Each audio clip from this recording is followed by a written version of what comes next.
রোহিত শর্মা যেই ফ্র্যাঞ্চাইজিতেই যান না কেন পরের বার মুম্বইয়ের থেকে ভালো ব্যবহারই পাবেন তিনি, বলছেন একসময়ের সতীর্থ আম্বাতি রায়ুডু। চলতি আইপিএলে বারংবার বিতর্কে এসেছে রোহিত শর্মা হার্দিক পান্ডিয়া সম্পর্ক।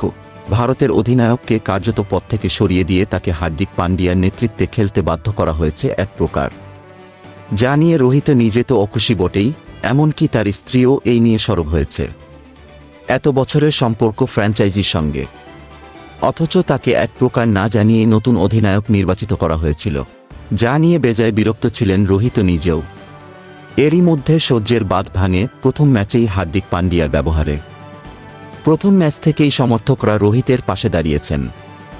মুম্বইয়ের বহু ফ্যান চাইছেন আগামী বছর তাদের প্রিয় ক্রিকেটার ক্লাব ছেড়ে অন্যত্র চলে যান, যাতে তিনি নিজের প্রাপ্য সম্মান পান।